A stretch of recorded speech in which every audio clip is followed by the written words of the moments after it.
So many people agree that the Dallas Cowboys got worse as a football team on paper. So then, how could they get better? There are three specific reasons why I believe the Cowboys could truly be better in 2024. Let's dive right into them. Here we go.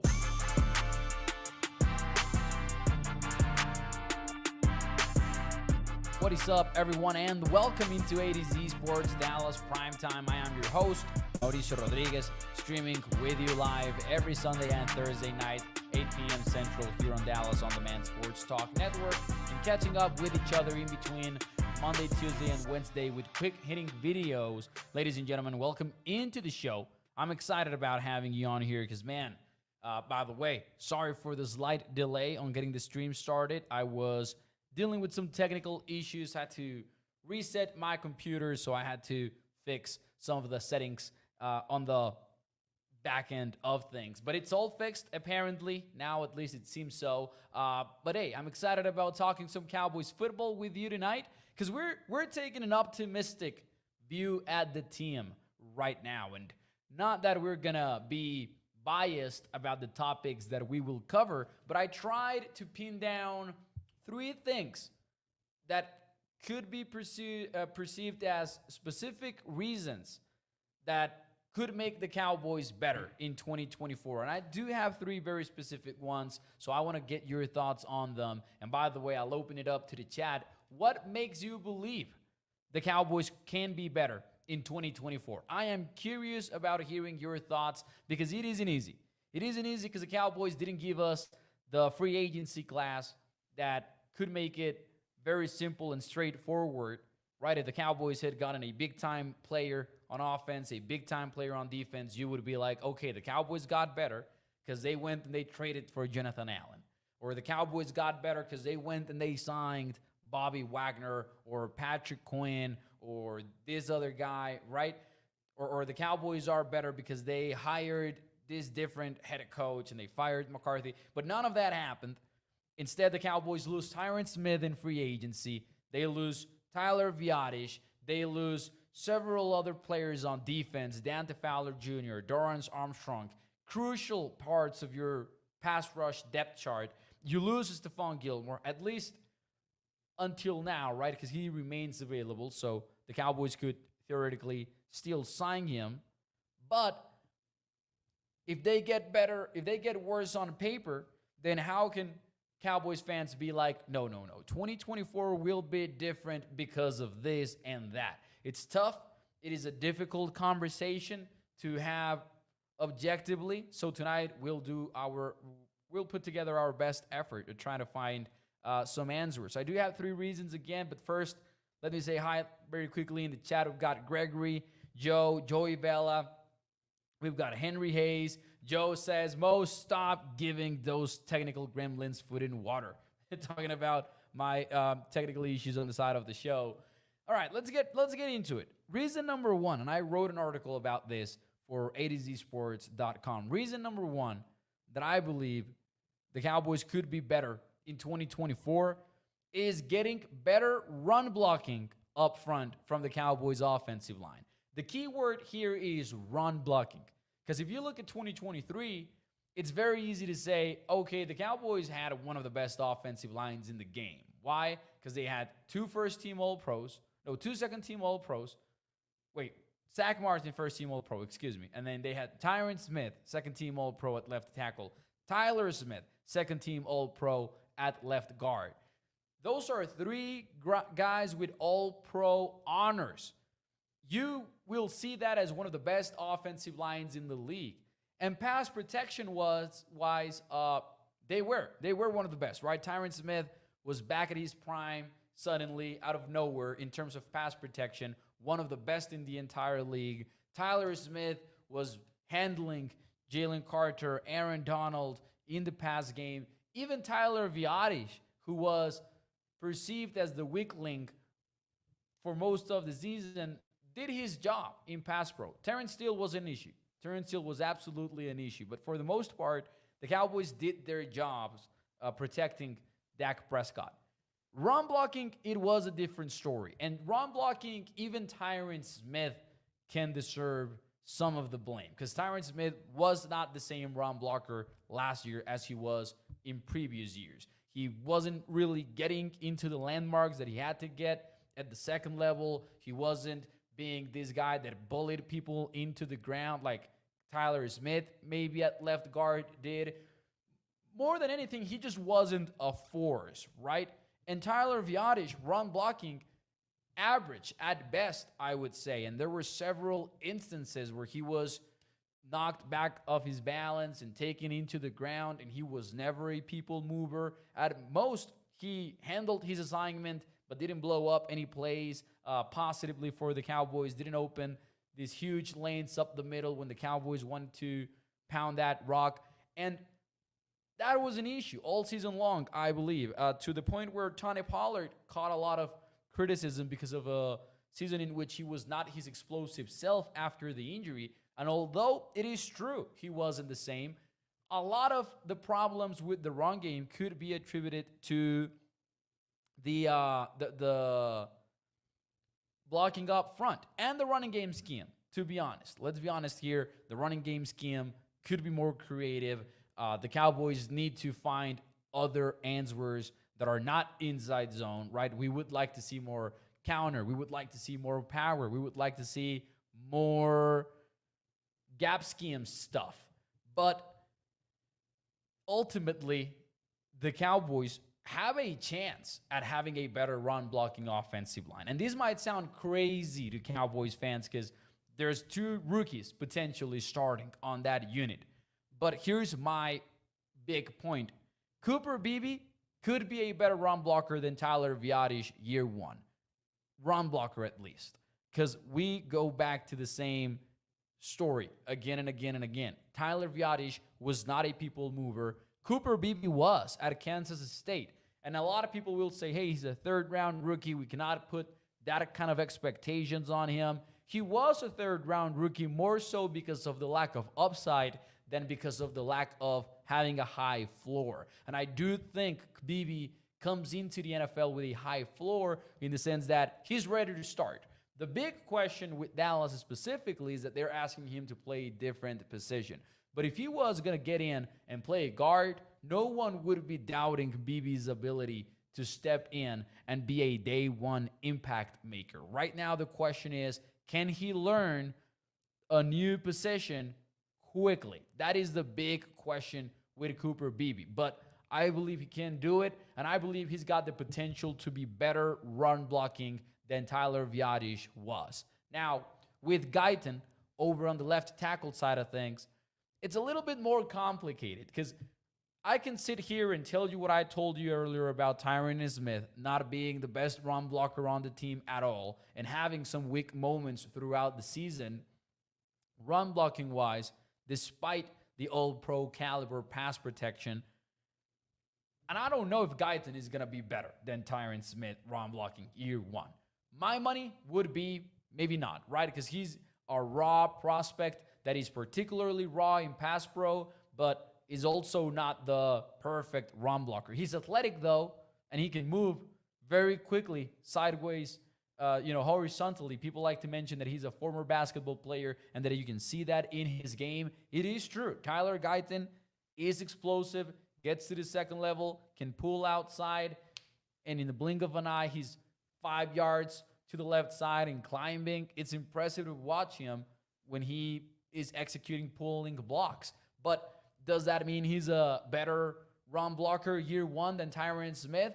I would say it's wildly optimistic to be like, hell yeah, he's going to be better. But this unit overall has a chance at being better because of Cooper Beebe at center and because of having this athleticism and explosiveness in Tyler Guyton that you did not have with Tyron Smith run blocking wise. Now, I don't know if that outweighs the downgrade that you're going to have in pass pro. I don't think so. I do think overall it's a pretty big downgrade that you're going to be taking at left tackle. But reason number one, the Cowboys could be better is because I believe they can get the run game going, right? If I have a deficient left tackle, it's not ideal, but do I believe Dak Prescott can find answers for it? Yes, I do.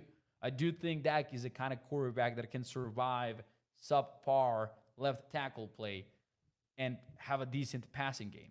But if the Cowboys can suddenly start running the ball a little bit better, then you have more answers for tough situations like the playoffs, which is an important element of this discussion. How do we define better? It's not about having 13 wins versus 12 last year. It's about showing up in the playoffs and being ready to go, right? The Cowboys are going to be a winning team in all likelihood 2024, but can they do so in January when the games are do or die? That is how I'm defining better. And the Cowboys lacked a strong running game when they needed it. And, I would say having this potential upgrade run blocking wise up front could be huge for the Cowboys. And I think it could outweigh the fact that your running back room is not great. Ezekiel Elliott, Rico Dowdle, the whole committee thing is not great. But if that offensive line is doing better work in 2024 than last year, then the Cowboys offense might be taking a step ahead surprisingly, right? But again, left tackle, though, huge downgrade, which is not great. Now, one more note before I move on, and I read some of your comments before I move on from this point. One more note, Tyler Smith being bigger at left guard is another reason why you might see a better running team in 2024, right? Mike McCarthy mentioned that Tyler Smith might be adding 8 pounds in playing weight because he's not going to be worried about having to be called in a pinch and play left tackle, right? He's going to be able to be bigger in that sense. So maybe even that plays a big role into how this offensive line looks. Zach Martin not holding out of training camp, being ready to go, more in rhythm, which he admittedly said that, hey, this affected me last year. The fact that I was not in my usual rhythm, in my usual cadence of work, because he didn't show up for the start of training camp. So passing offense and pass protection wise, I don't think the Cowboys are going to be better, but can they balance it out with a more physical run blocking unit? We'll find out. I asked you in the chat, though, what do you think about the Cowboys and why they could get better in 2024? We've got a good one over here on Twitter/X. Overshown all day, says XT Ramayo. Overshown could be, if Overshown shows that he can start and that he can be the player that we thought he might be when he started turning heads in the preseason of 2023, you've got a potential huge upgrade at linebacker, because I do think Kendricks is an upgrade. And if Overshown ends up being a quality starter, then that's a huge reason why you could bet on the Cowboys being better, just like the linebacker room. Even though I'm extremely worried about the defensive tackles, as I've said before, and I think that kind of ruins the progress at linebacker. But hey, it's a good answer right there in the comments. Guru says offensive line has to be surprisingly great. He says running back surprise, maybe Freeman, and seems defense being elite. Let's see here. Gregory says the biggest question will be a run defense and Diggs playing back to his level. So a lot of thoughts on how the Cowboys could be better, what reasons we could have to think that the Cowboys are better. At number 2, I had this one, though. Moving on a little bit from the offensive line here. I'm going to stay on the offense, though. This is kind of like an easy answer, maybe, and it could be a whole different show by itself. But I'm going to go with improvements from key playmakers. Now, I could have done the basic, year 2 of Dak Prescott in Mike McCarthy's offense. He's going to be better in it because he's going to command it a little bit better. And I do think that might be true, right? Like, Dak is coming off of his best season ever in year 1 of running the Mike McCarthy offense.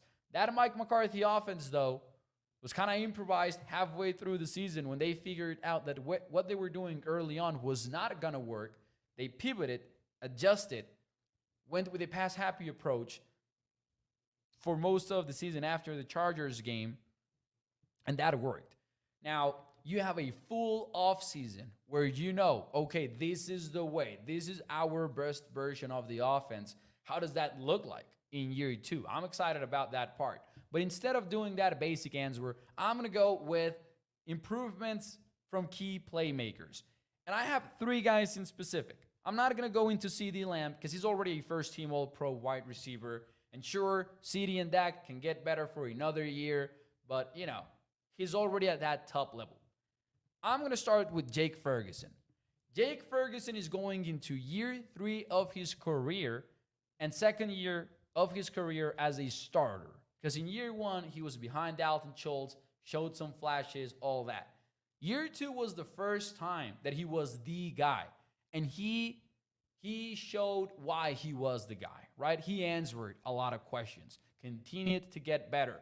Now he's talking about being focused on being a better run blocker, being better in this, in that. He's going to tight end university. He's doing this.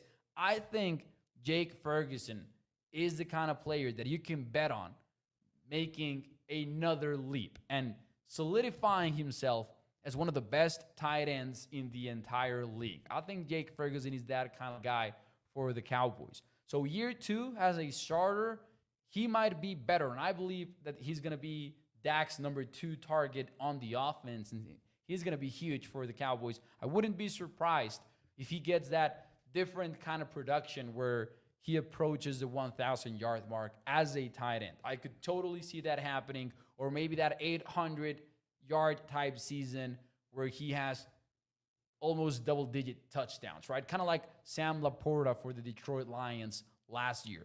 Jake Ferguson can have that kind of jump, I believe, in year 3 of his career. Now, with Brandon Cooks, it is different, but there's also room for a major improvement in that area. Obviously, you're not betting on the development of a young player when it comes to Brandon Cooks because he's a veteran in the NFL. But Brandon Cooks and Dak were not on the same page early in 2023. It took until about halfway through the season for Cooks and Dak to start connecting more often, right? And that was the huge Rams game where he broke out and the Cowboys were getting him the ball in all sorts of ways. And then later on the game, Brandon Cooks became huge on the crossing routes, on the bender routes, in the end zone. He was working horizontally a whole lot, and Dak was dropping it right in the bucket. But they were never quite on the same page for one of the biggest things that Brandon Cooks brings to the table, which is his speed and the ability to hit that 9 route, that go route, the vertical. They didn't hit on those a whole lot. There were some moments, sure, there were, but Dak and Brandon, a lot of the times, were not on the same page with those. Can year 2 make things different? Now that he's essentially working as the number 1 guy for Dak with CeeDee Lamb holding out of minicamp, likely going to hold out from the start of training camp at least. So Brandon Cooks, even as a veteran, I think can improve based on his chemistry with Dak Prescott, based on his chemistry with the offense that he's going to know for a second year. I think we underestimate the fact that there are 2 key starters on offense, your number 1 tight end and your number 2 wide receiver, that have a lot of room for improvement in that sense. And there's also Jalen Tolbert. And Tolbert, it's a little bit of a different conversation because we don't quite know what Tolbert can do at his best, right? Even after he benched Michael Gallup in 2023, still ended with just above 20 receptions. So it's still a very limited sample size that we've got to work with Tolbert, but it is year 3 of his career. Somebody that came from a small school, and we knew all along there was gonna be a learning curve. We didn't know it was gonna be this steep, maybe, right? But year 1, didn't learn the position. It was a bad year in that sense. Now, year 2, after learning the position and struggling with it, the offense changes. And it's suddenly Mike McCarthy's offense, and they wanted to do this, they wanted to do that. So it was another step in the way. Now, everything seems to be more firm for Jalen Tolbert. Can year 3 be the one where he finally establishes himself as an NFL starter? And obviously, there's the added element that we've learned about this offseason with Kavontae Turpin making a push for playing time, Jalen Brooks making a push for playing time, Deuce Vaughn getting some looks in the slot. So what does that mean for Tolbert's status as a number 3 wide receiver? We don't know yet, but he's also somebody that can obviously be considered a potential breakout candidate, right? Or not even breakout. Let's remove the breakout adjective from it, because if we go down that route, it's like we're expecting somebody to go off, right? Just be productive. Just be a starting caliber number 3 wide receiver.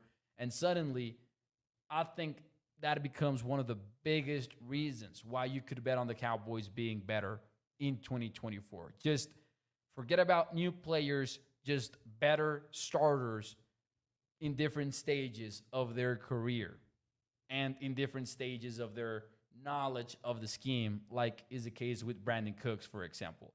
Isidro says the surprise of the 2024 season will be Ryan Flournoy. How fun would that be, though? How fun would it be for us to get to training camp and be like, okay, Tolbert versus Brooks, here we go.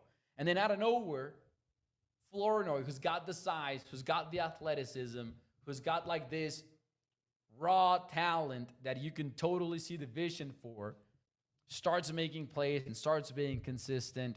Man, that would be awesome if that is the case. Guru says, are we carrying 6 or 7 wide receivers? I have 6 on my projection, and we might be doing a show about that soon here on the show. I had 6 on my projection. I find it very hard for it to be 7, honestly. So I would say 6 wide receivers, and I've got the obvious 3, right? Lamb, Cooks, Tolbert, and then I would have Brooks, Flournoy, because you're not cutting Flournoy, and it's obviously Kevontae Turpin as well. So I think it would be a major surprise if we get to the season and the wide receiver room is different than those 6 guys. And obviously there's going to be some roster gymnastics when we get there. That's very likely to happen, so we'll find out. But anyways, yeah, just improved players overall is what I would say is one of the biggest reasons. Isidro says Ferguson has a linebacker mentality. He is a dog. Man, he really is. He really is. Not going to lie. But anyways, number 3. Number 3 on the list, ladies and gentlemen. A kind of better defense. Now, I'm not going to say that I think the Cowboys defense will be better. Because as a matter of fact, I don't. I think it will be a worse defense than it was in 2024. Now, that is not, however, the point. I don't think having a better defense in general is what the Cowboys are aiming for right now. Because under Dan Quinn, the Cowboys had the number 1 defense in EPA per play 2021 through 2023. It was the best defense in the league, EPA per play wise, which measures efficiency and all that. A lot of it had to do with the takeaways, but also success rate-wise, they were pretty successful. In other words, on a down-to-down basis, the Cowboys got negative plays when they were on defense, and everything was good with Dan Quinn. So you shouldn't be hoping for a better defense. You should be hoping for a kind of better defense. And what I mean by that is where Dan Quinn's units were vulnerable was against the run, because the Cowboys had to have a loaded box to defend the run. They just had to. And when they sold and committed to stopping the run, then that meant that you didn't have the numbers in coverage. And the Cowboys were bad against Kyle Shanahan-esque offenses, right?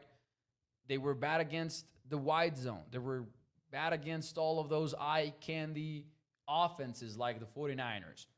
But now, enter Mike Zimmer.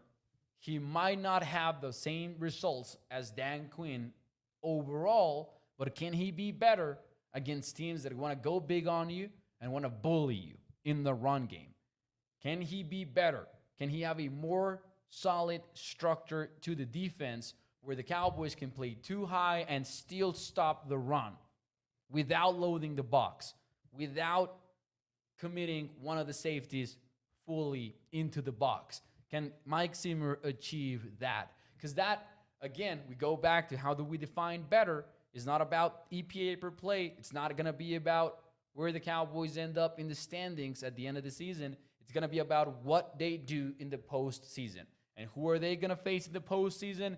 It's likely going to be a team like the 49ers. It's going to be the Eagles in the postseason.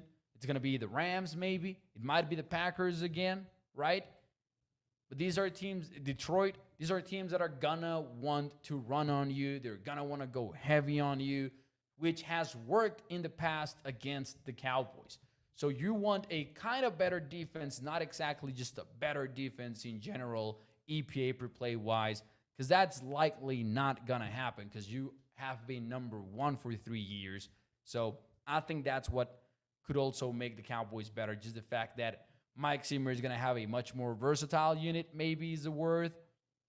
Not versatile in the sense of hybrids. I think that would be more of a Dan Quinn thing. I think more versatile in the sense that I don't think the Cowboys are going to be middle of the field closed defense all the time with a loaded box. I think we're going to see more different looks. We're going to see those mucked up linebackers. We're going to see the Cowboys maybe two gapping a little bit, right? Not only doing one gap on the defensive line. They're going to be mixing it up, and I think that's going to be very important.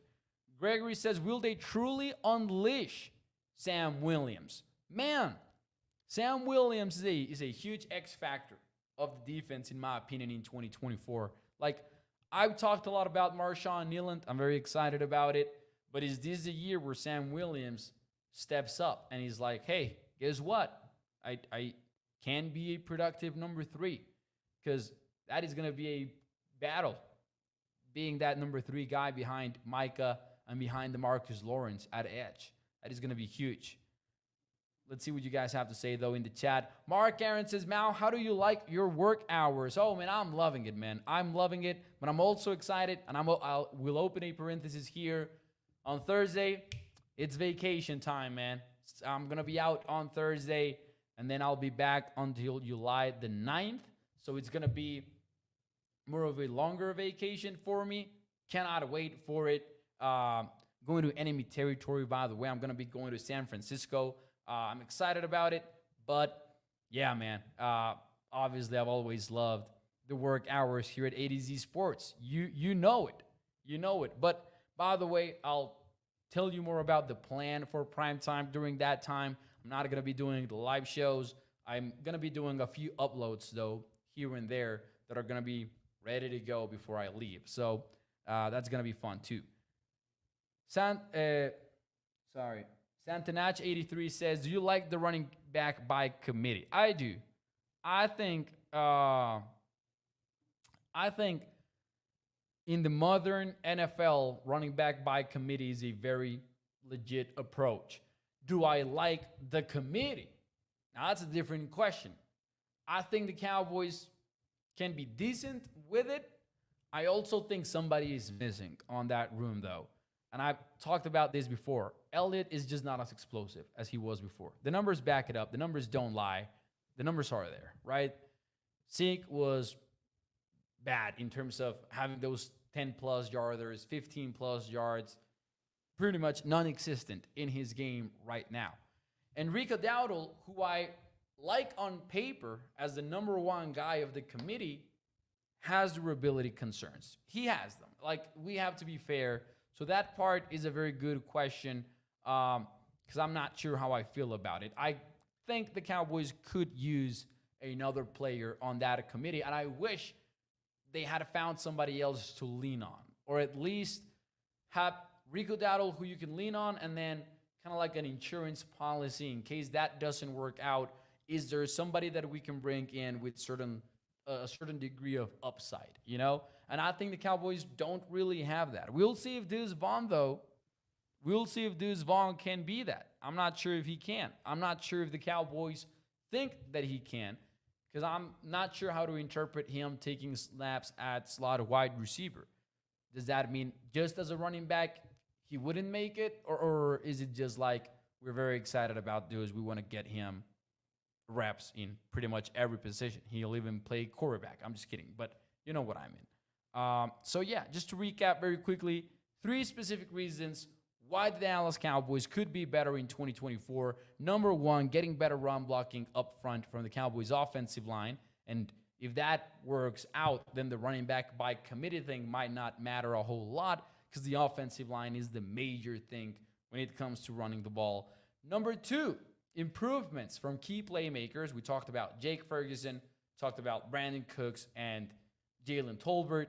That's the big three, honestly, in that aspect. And then number three, kind of better defense. And I talked about stopping the run, stopping the Kyle Shanahan style offenses instead of rooting for a better defense overall in the stats when the season is all over. Because that's not what is going to be making the difference for the Cowboys in 2024. Isidro says, enjoy your vacation, Mo. Thank you so much.